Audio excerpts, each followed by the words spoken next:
老公和初恋举办婚礼，我准备去医院产检，他答应陪我。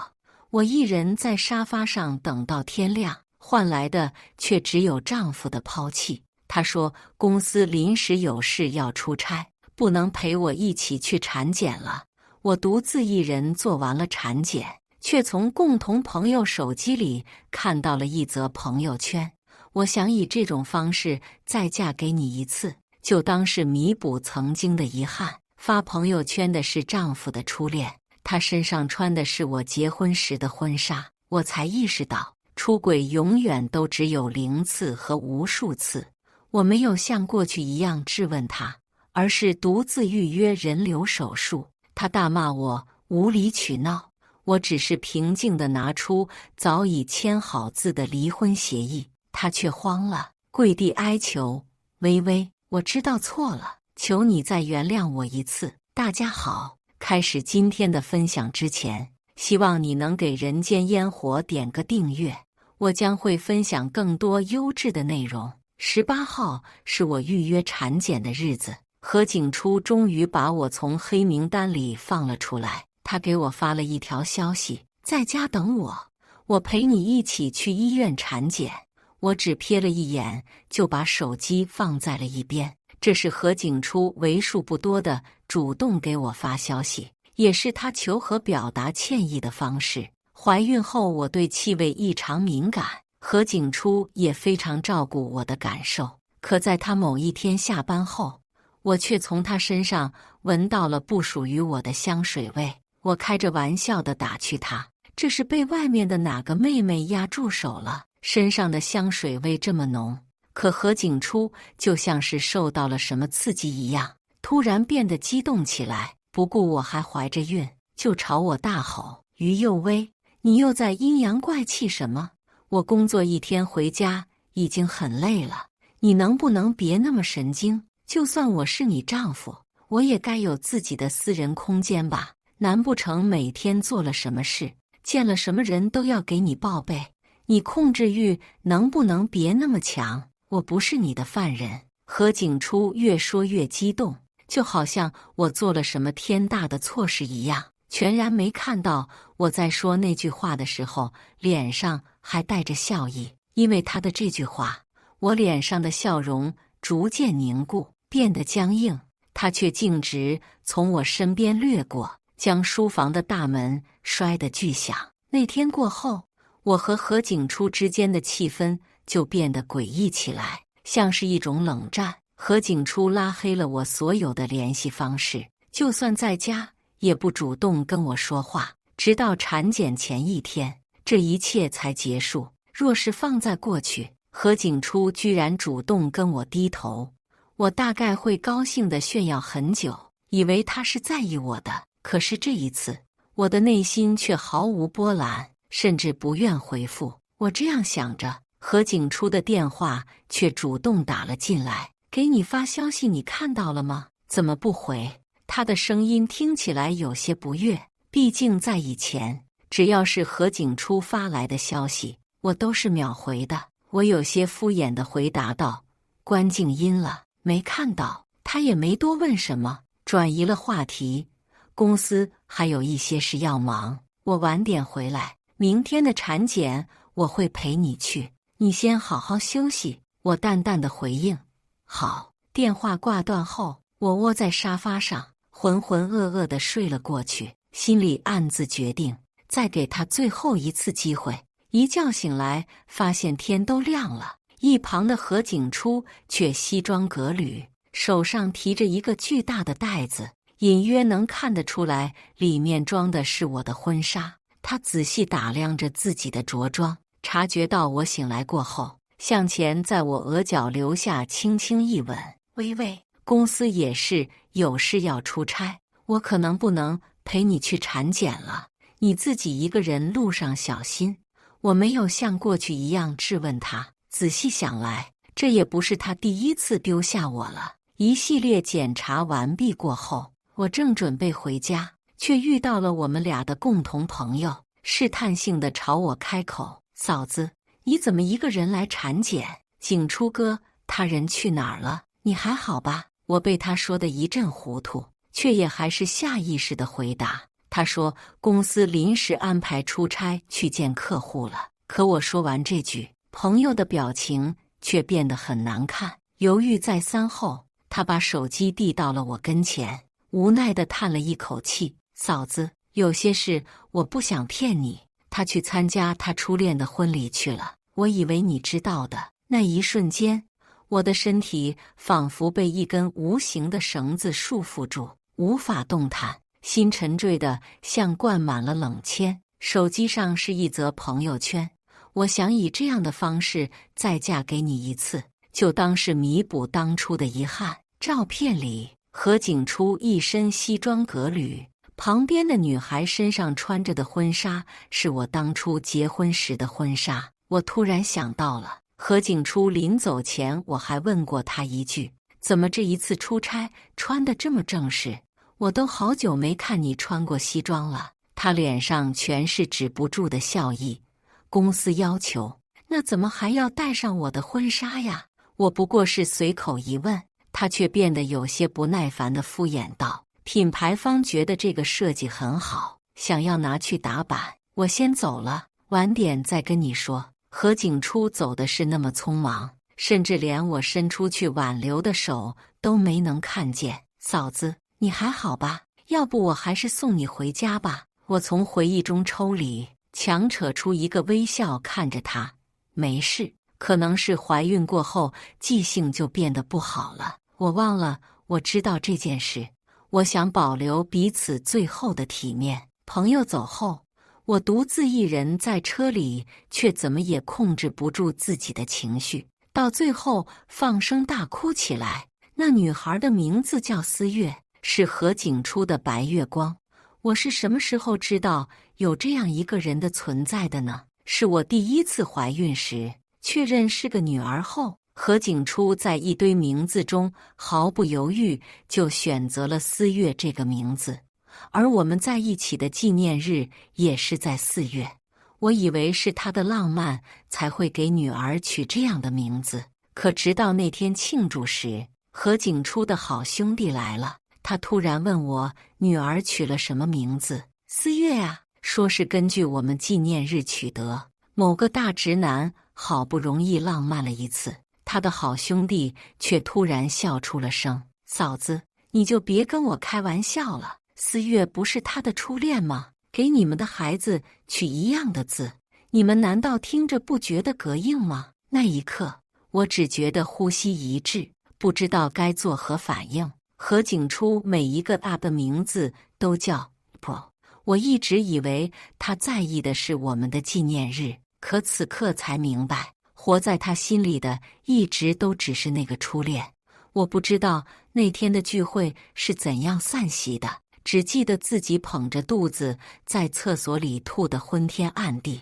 也是在那一晚，何景初面色苍白地跪在我面前，一直狂扇自己耳光，嘴里说着：老婆，我错了，那些名字我只是懒得改而已，毕竟已经过去很久了，我真的已经跟他断绝了所有的关系。女儿的名字我只是单纯的觉得好听才会，你就看在女儿快要出生的份上，原谅我这一次吧，不会再有下一次了。那是我第一次看到何景初在我面前流泪。婚姻不易，我选择了相信，毕竟我和何景初算得上是朋友眼中的模范夫妻。但因为我情绪太过激动，导致女儿早产，先天性夭折，我哭到一度崩溃。近1年的时间里都活在抑郁当中，是何景初一直在身旁安慰照顾我。我以为他会改邪归正，以为他多少还是爱我的。可直到今天，那不堪入目的一幕再次映入我的眼帘时，我才明白，出轨永远都只有0次和无数次。他没改，也不爱我。或许当初发生的这一切都是老天对我的一种警醒，不是我的东西就不该奢求。我转身回了医院，毫不犹豫地预约了人流手术。签字的那一刻，医生还在再三劝阻我，孩子很健康，真的不打算再考虑一下了吗？可出生在这样的家庭里，又有什么幸福可言？手术后，我在医院休养了1周，这期间，何景初连一句问候都没有。出院后，我拿着医院开的药回家，独自一人窝在沙发上，思来所去。我还是给曾经的上级王姐发了个消息：姐，国外的那个项目现在还可以加入吗？手机那头几乎是秒回：你这丫头怎么回事？突然开窍了。不过你这不是刚怀孕吗？去国外身体能吃得消吗？在和何景初结婚之前，我一直都在做科研项目。怀孕后，以电子设备对孩子身体不好为由，私自找到了公司，递了辞呈。还是王姐相信我的为人，私底下联系了我。得知怀孕的消息后，准许我在家办公。我也曾因为这件事跟她闹过，得到的却只有何景初不痛不痒的一句：我不也是为了你和孩子的身体考虑吗？你为什么就非得工作呢？你那个破工作能挣几个钱？难道我现在还养不活你和孩子吗？于幼薇，你是不是看不起我？我现在有能力了，你就安安心心待在家里，不好吗？为什么总想着往外跑呢？这些年，公司项目在国外得到了极好的发展，王姐不止一次地推荐我，我却又再次拥有了孩子，以身体不适为由拒绝了他。可我和王姐都心知肚明，是何景初不愿放人。在他的各种说辞下，我也甘愿为了孩子留在家里。可是现在我才明白，人生就该掌握在自己手里，女人也可以拥有自己的事业。为了一个男人放弃前途，简直愚蠢至极。突然感觉有些不认识现在的自己了，我也想要换一种生活方式。王姐没多问什么，只是很高兴地给我发来了一句语音：欢迎你随时回来上班，这才像我认识的你。何景初回家的那天，我刚好收拾东西准备去重新上班，他像个没事人一样凑上前一把将我抱住，脑袋放在我的小腹上。薇薇，那天去孕检，医生有没有说什么？宝宝是不是很健康？爸爸这几天不在家，你有没有好好听妈妈的话？他的语气是那样的温柔，就好像真的爱我，期待着这个孩子的降生一样。我并不打算把这件事告诉他，省得给自己添堵，只是敷衍地回答道：挺好的。何景初才松了一口气一般，松开我，想要摸摸我的脑袋，却被我躲开。他的手僵在了半空中，看着我平静的面庞，语气里带着一丝愧疚：抱歉呐，薇薇，这次的客户有点难缠，所以才耽误了这么久的时间。下次孕检我一定陪你去，乖，别生气了。我这次出差还专门给你带了一个礼物，你不是一直都想要这条项链吗？我现在给你买回来了，喜欢吗？他从怀里掏出一个盒子，里面板板正正地放着一条项链。我只是看着，并没有伸手去接。早在之前的纪念日时，我就看上了这条项链，有点小贵，但和我之前丢失的一条项链很相似。那是我妈留给我唯一的东西，我想要找个平替做纪念。我央求了何景初好几次，希望他能把这个买下来送我做礼物，可换来的却只有他不耐烦的吐槽：以前你都不会主动找我要礼物的，现在怎么变得这么物质？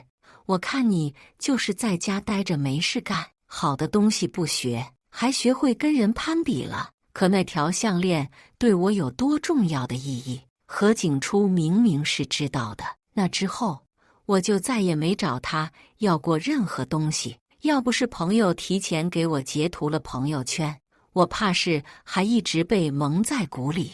这条项链根本就不是买给我的，是林思月没看上，他才想起来还有我这个垃圾桶可以收。怎么了？你不喜欢？你以前不是一直都吵着跟我要吗？何景初什么都知道，他只是不愿意为我做罢了。我没有拆穿他，却也懒得陪他继续演戏。人都是会变的，现在好像不喜欢。说完，自顾自地背上包往外走。何景初这才意识到什么，连忙拉住我：“要出门吗？一个人？去哪儿？我陪你一起吧。你是不是生气了？”换作是以前，听到何景初说这样的话，我怕是下意识的就以为这是他对我的关心。可是现在我却只觉得窒息，像是被人随时监控一样。没生气，也不用你陪，我就在附近随便转转，一会儿就回来。我心里想着工作的事情，但是怕被他再次拒绝，索性顺着他的话说了下去。或许是我的态度太过冷漠，何景初站在我的身旁愣了愣，像是想要说点什么，但到最后也只说了句：“那你注意安全，早点回来。”虽然说一直在线上工作，但很多需要实操的东西我都有些生疏，刚好不想跟何景初见面。我索性在公司一直待到了天黑，熟悉设备，好不容易有了一丝休息的时间，何景初的电话却接二连三地打了过来。我知道他这个人有多固执，揉了揉发疼的脑袋，无奈地按下了接听键。入耳的便是他不悦的声音：“天都黑了，还不回家吗？你人到底在哪？闹脾气是不是也应该有个度啊？”我突然就觉得有些可笑，怀孕的妻子没回家，身为丈夫的他一句关心的话都没有就算了，还总觉得我在闹脾气。出来散心有问题吗？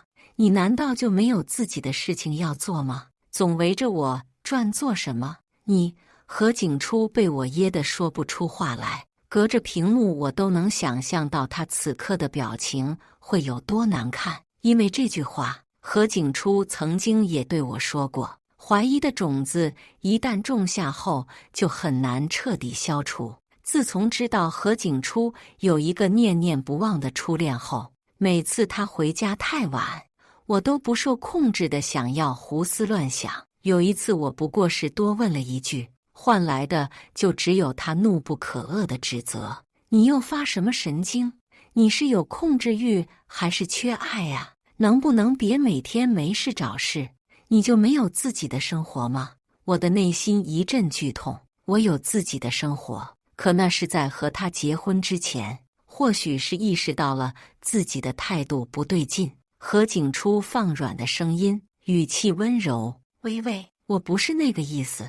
我是担心你晚上吃什么，要不我给你做你最爱吃的。”我没给何景初把话说完的机会，就直接打断了他：“你想吃什么随便，我已经吃过了。”电话那头是良久的沉默，我也不知道过去了多久，才再次听到何景初的声音：“微微，你是不是还在生我的气？”没等我回答，他就自顾自地解释道：“你知道的，顾客就是上帝，他们要求太多，我只好一一顺从，所以耽误了一些时间。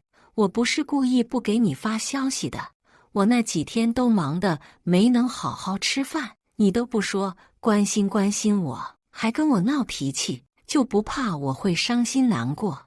我内心涌上一阵酸涩，即便是到了这种时候，何景初都还在跟我撒谎。难道我是什么很贱的人吗？何景初消失的这段时间，根本就不是在忙工作，而是忙着陪他的初恋游山玩水。他们去的好多地方是我都没曾去过的。我每次说出去玩，何景初都能找100个理由拒绝。有什么好玩的？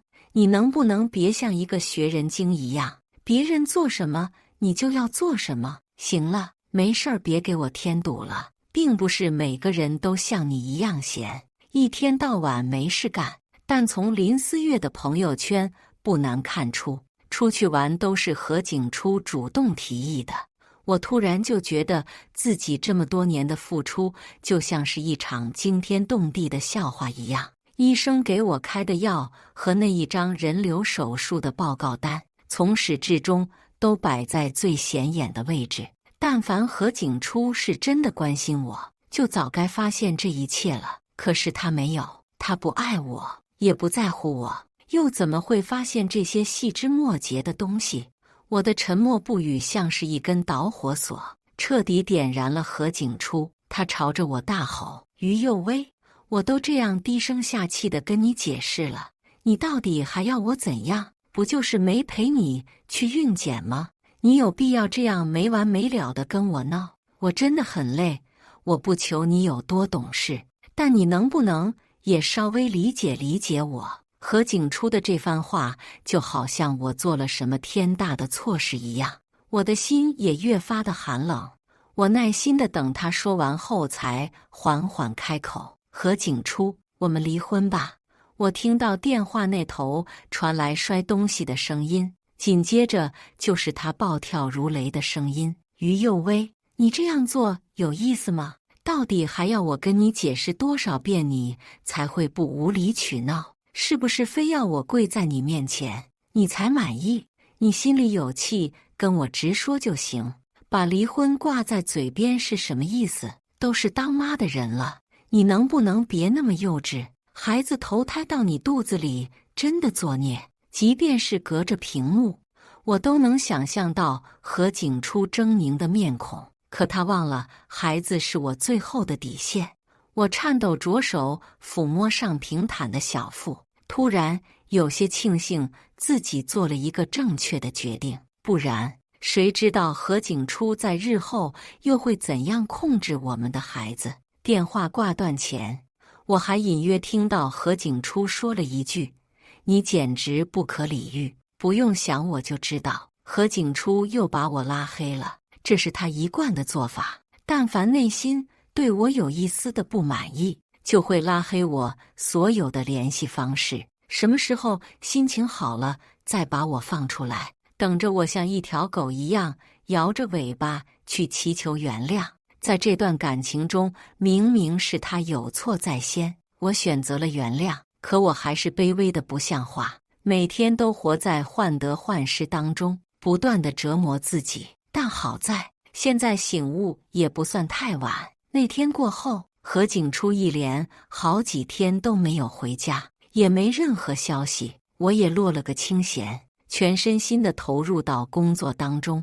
那时候我才明白，没有谁的人生中少了谁就会不转，把自己想得太重要，到最后也只会落着一个遍体鳞伤。在这之前，我也实在是太蠢了，我以为这样的日子会持续很久，直到一个周末，我和朋友在外面逛街，手机里突然收到了何景初的报备：临时出差太着急，忘记跟你说了，估计明天就能回来。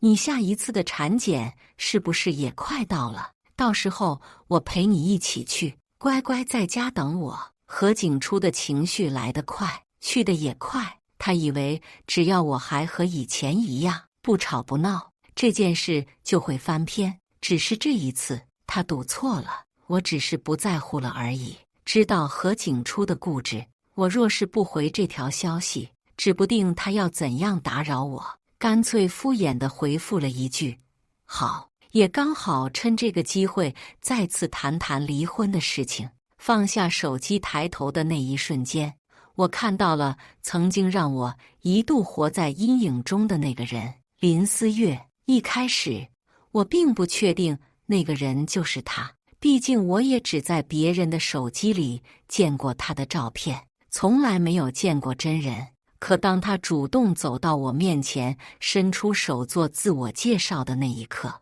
我浑身的血液都开始不受控制的倒流。你就是于幼薇吧？你好，我叫林思月，你应该知道我的。他落落大方的样子，好似我才是那个不被爱的小三。我最近心情有点不好，想出来旅游看看风景，刚好阿初说他有空就带着我一起了，没想到居然能在这里碰到你。阿初，我叫过何景初最亲密的称呼也不过是景初，因为他说一个大男人没必要那么腻歪，他受不了。现在看来也不全是这样，他不是受不了，而是阿初这个称呼属于特定的人。何景初又对我撒了2个谎。消失的这段日子也不是出差，我早该想到的。我没有像以前一样发了疯一般的质问，到最后落得一个无理取闹的下场。我刚才说想吃冰淇淋，阿初就去买了，要不然我给他打个电话吧，让他多买一个。不用了，我笑着拒绝。话音刚落，何景初的身影就从我的身边擦肩而过，径直奔赴林思月。他是那么的着急，甚至都没有注意到我也在这里。怎么一眨眼的功夫，你人就不见了？你在这里人生地不熟的，要是出了点什么意外，我该怎么办？不知道我会担心的吗？结婚5年，我太熟悉何景初了，他语气里的担心不是装出来的。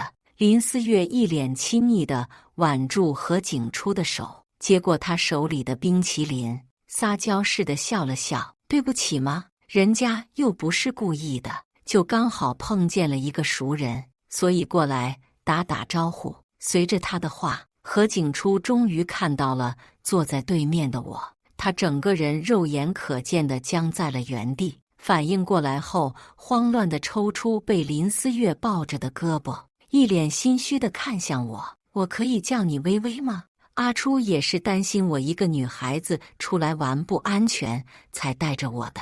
微微，你应该不会介意吧？我嘴上说着不介意，眼睛却死死地盯着林思月和何景初手中的冰淇淋。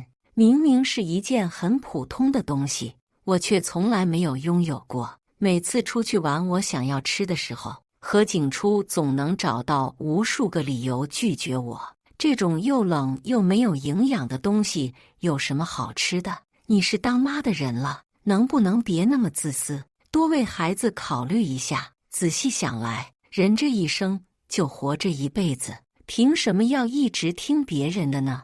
自己的人生就应该由自己来做主。我良久的沉默让何景初内心更慌了，他上前一步走到我身旁，轻轻地搂住我，像是在解释什么。微微，思月小时候就差点被坏人绑架过一次，他心里有阴影，所以我才陪他一起出来玩的。没告诉你，是怕你误会。我知道你这段时间一直在跟我闹脾气，可是闹久了伤身体，所以我才故意没告诉你。你现在是出来玩吗？要去哪儿？我陪你一起吧。何景初说的每一句话都像是在为我考虑。我笑了，我是不是还应该感谢他才对？我平静地看着他回复，这有什么好解释的？朋友之间相互考虑，不是一件很正常的事吗？你不用紧张，我不会误会。我的语气实在是太过平静，平静的就好像什么也不在乎一样。事实上，我也确实是不在意了。何景初几次想要找我说点什么，到最后都没能说出口。我扭头看着路边的风，林思月却几次三番的想要主动和我说话。微微，听说你这些年一直在家养身体和备孕，这样一直和社会脱节，就不怕和阿初没有共同语言吗？都说白月光是不可磨灭的存在，现在看来好像真的是这样。连这些话何景初都告诉他。3人行，我看起来才像是那个外人一样。我淡淡一笑，是吗？可能早就没有了共同语言，所以我也不在乎这些。他身边也不缺陪他说话的人，更何况还有林小姐你这个灵魂知己。我话音刚落，就看到何景初眼里的最后一丝光都暗淡了下去。他眉头紧皱，像是碍于在外面强忍着不让自己发火。林思月见没有达到自己的目的，还想再说些什么，却被何景初直接打断。这也快到饭点了，要不然我们还是一起去吃个饭吧。何景初的这些举动，在我看来却有一种做贼心虚的感觉。我笑着拎起自己的包往外走，你们自己吃吧，我就不吃了。朋友还在外面等我，祝你们用餐愉快。我说完这句话，又对着何景初单独补充了一句：“林小姐一个女孩子在外面确实不安全，那你就好好陪陪她吧。”我才刚走没几步，何景初就立马追了上来，紧拽着我的手腕不放。“微微，别闹了好不好？我不都跟你解释过了吗？还有这么多人在这儿看着呢，你非要闹得这么难堪吗？”身后突然传来一阵骚乱，林思月整个人痛苦地跌坐在地，一脸委屈地开口：“阿初，有人抢了我的包。”何景初有那么一瞬间的动摇，恨不得立马就冲过去，但又碍于我还站在这里，他只好强压着心中的担心，拉着我：“微微，我知道你最懂事了，乖，不要在这种时候跟我闹。你想要什么，回家后我都可以给你。思月在这个城市就只有我这一个朋友，真的就只是担心他一个人不安全，所以才会陪他出来随便转转。你为什么就不能理解我呢？”我突然就觉得有些可笑，因为担心他一个人不安全，所以就让怀孕的妻子一个人在家独守空房这么多天。难道我就很安全吗？现在这个社会入室抢劫、入室杀人的那么多，他有考虑过我吗？没有，何景初从来都没有。所以呢，何景初，别忘了是你一而再再而三地欺骗我。你想让我理解你什么呢？你觉得我该如何理解你呢？这已经不是第一次了，在他眼里我就是一个可以任人欺骗的傻子吗？简直可笑。我的这一番话对的何景初一句话也说不出口，身后还不断传来林思月痛苦的呼喊声，折磨着他。再继续待在这里，倒显得我有些不懂事了。我没说话，用力挣脱开他的束缚，头也不回地转身离开了这里。何景初却突然冲上前，一把抱住我，在我嘴角留下一吻后，迅速离开。“对不起，微微，原谅我这一次。”说完就抱着林思月着急地赶往医院。看着他们渐行渐远的背影，我的心也彻底凉了下去。回家后，我就一直坐在客厅，到了凌晨才听见有开门的声音。何景初看到还在客厅的我后，满脸都是愧疚的表情。“微微，你还没睡？”他在喊我的时候，声音里全是沙哑。或许是意识到了自己今天做的不对，何景初走到我面前，半跪着跟我解释：“今天我不是故意要抛下你的，当时那种情况我实在是没办法选择。思月有凝血功能障碍，她的伤口要是得不到及时处理，会出现很大的问题，所以我才选择先送她去医院。我承认，我以前和她确实谈过。但我们已经分开很久了，我现在只把他当成一个普通朋友。他毕竟是过来找我玩，才会出这样的事情，我也不能眼睁睁地看着他不管。你说是不是？”乍一听，何景初说的每一句话似乎都没有什么错，可我的内心却止不住地涌上一阵酸涩。他们只谈了短短1年，分开了这么久，何景初都还记得他的每一个细节，而我和他结婚整整5年过去了，连我身上一些常见的小毛病，何景初怕是都不记得。我记得很清楚，有一次我的偏头痛又犯了，家里的药瓶已经空了，我让何景初去楼下的药店帮我买一点，他却抱着手机对我不耐烦地大吼：“这点小事你难道就不能自己处理吗？非得去麻烦别人？”在我的再三哀求下，他还是去了，买回来的药却是错的。我怎么知道你要吃的是什么药？生病的人又不是我，你自己没说清楚，还怪我。那个药品我在床头摆了整整5年，但凡何景初稍微对我关心一点，他就该知道。见我一直沉默着不说话，何景初的耐心也在一点点地消失。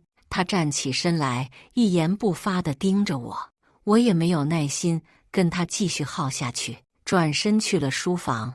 回来时手里拿着已经签好字的离婚协议和笔，递到他手里，签了吧。这样一直纠缠下去，真的挺没意思的。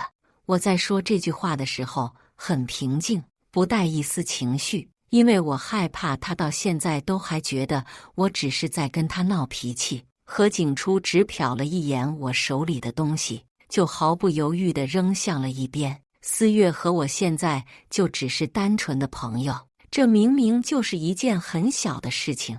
你难道没有自己的朋友吗？为什么要跟我闹到这种地步？你知不知道你现在咄咄逼人的样子，真的让我觉得很心累。我突然就有些不明白他了。既然觉得心累，我不是已经选择放手了吗？为什么还要苦苦纠缠？就算我们退一万步来说，你就非得和我离婚，那孩子呢？孩子怎么办？你自己的原生家庭就不幸福。你说过你会给孩子一个完整的家庭，你现在做到了吗？于幼薇，你做人怎么这么双标？我只觉得自己仿佛被一股无形的力量定住了一般，无法动弹，眼中的泪水在打转，却倔强的不肯流下来。我爸妈从小就离异了，我是被我妈单独带大的，这一直是我内心的一块创伤。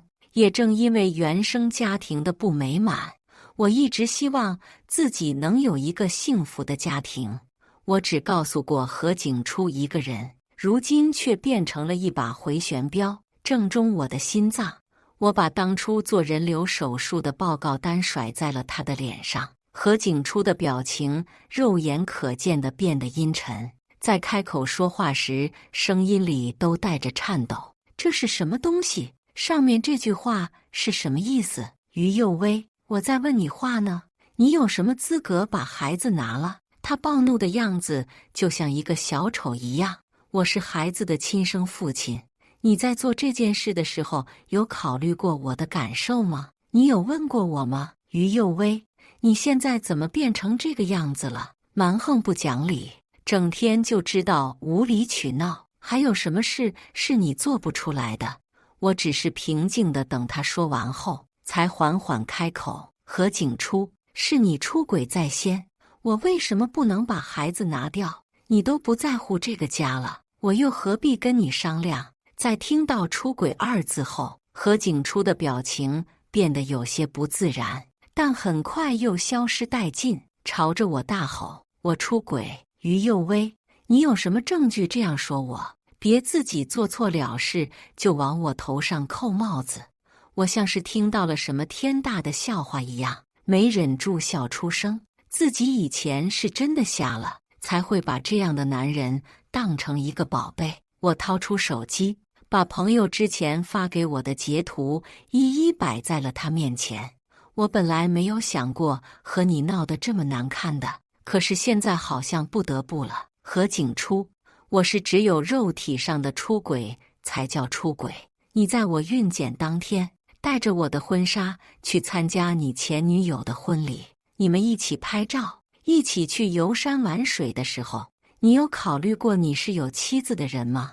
你有想过你还有一个孩子吗？你没有。当初是你跪在地上跟我承诺，不会再跟他有任何联系，难道你忘了吗？你一次又一次成为了他骗我的时候，心里在想什么？在我不吵不闹的时候，你心里又在想什么？是在想我有多好骗吗？何景初，我也是一个人，是一个有血有肉的人，凭什么要在你这里弄得遍体鳞伤呢？我每多说一句，何景初的脸就变得苍白一分，到最后他整个人都无力地瘫软在地。我是真的累了，不想陪你再继续演戏了。何景初还是不同意离婚，甚至一直躲在公司里，连家都不回。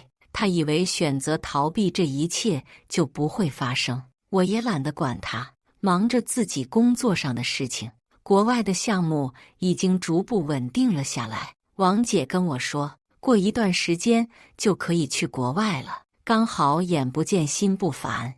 那天我和往常一样去上班，临近下班的点，手机上却疯狂收到何景初发来的消息。我嫌烦，索性关了静音，把手机扔到了一边，直到天黑忙完了一切，才再次看手机，上面全是何景初打来的未接来电和发的消息。喂喂，你人在哪儿呢？我刚回家，没有看到你，给你打电话也不接。喂喂，回一下我的消息好吗？别让我担心你。于幼薇，这都过去多少天了，你闹脾气应该有个度吧？我都做到这种程度了，你还要我怎样？我并不打算回他。收拾东西准备回家时，他的电话却再次打了过来。我本想直接挂断的，却不小心按下了接听键。微微，你终于肯接我电话了，你现在人在哪儿？我怎么在家没看到你？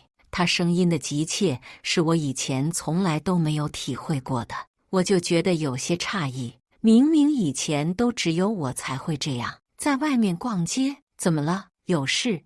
我上班的事情一直都没有告诉过他，如今都快要离婚了，就更没必要了。我一边说着，一边往外走，电话那头却陷入了良久的沉默。过了好半天后，我才听到何景初委屈的声音：“微微，你在撒谎。”我突然有一种心虚，抬头就看到他出现在了我们公司楼下。电话挂断后，何景初迫不及待地冲上前抱住了我。什么时候开始工作的？怎么都不跟我说一声？不知为何，以前的我很渴望跟何景初亲密接触，但是现在我却发自内心的厌恶。我挣脱开了他的束缚，向后退了一大步，跟他拉开距离，想换一种生活方式，所以就出来了。我们都要离婚了，我也没有理由向你报备吧。然而我说完这句话，何景初却紧皱眉头。离婚的事我没同意，别再说这种话了。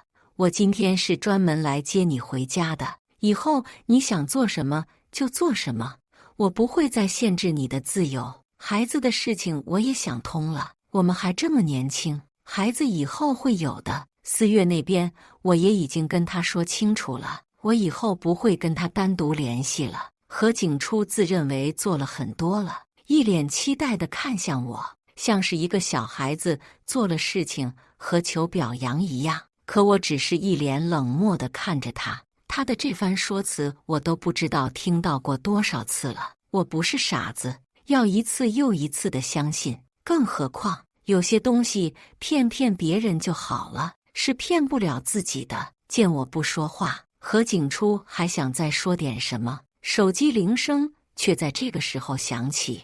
他拿出来只瞟了一眼备注，就立刻慌乱地把手机又塞了回去。只可惜他的演技实在是太差了，不用说，我都能猜到打电话的人是谁。不接吗？你就不怕出什么事情？我只是随口一说，何景初的表情却变得更加慌乱。微微，别说这样的话，你才是我的妻子，别人有什么事情跟我有什么关系呢？何景初嘴上这样说着，可当兜里的手机彻底没了动静时，他却一遍又一遍地掏出来。微微，我看着他这一副魂不守舍的样子，我只觉得有些好笑。你要是真的担心，你就去呗，何必呢？他脸上的表情变得更难看了。可还没犹豫多久，何景初就做出了自己的决定。对不起，微微，你放心，我很快就会回来。回不回来对我来说已经不重要了。早在他第一次抛下我的时候，我就应该放手。何景初在医院陪护的这段时间，我手机上的消息就没有停过，但我通通选择了忽略。他说很快回来，却是在1周之后。何景初回来的那天，我正在收拾行李。王姐说出国的日子已经确定下来了。微微，你这是要去哪儿？何景初顶着一脸黑眼圈，一看就是好几天都没有休息好，看样子照顾人照顾得挺上心的。事到如今，我也没必要再隐瞒。出国，新项目在国外，时间已经确定下来了。他整个人肉眼可见地僵在了原地。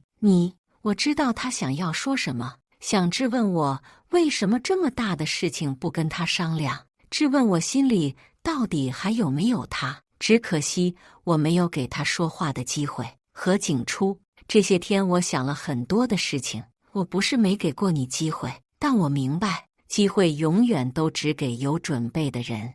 你的心不在我这里，就算我做的再多也没有用。既然如此，我们为什么不选择放手彼此成全呢？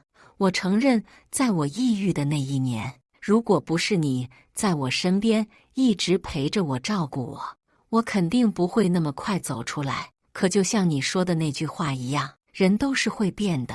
我好像在你身上再也看不到曾经的那种影子了。现在和你生活的每一天都会让我很累，会让我一遍又一遍地想起失去的那2个孩子。你没有错，我也没有错，错的是我们。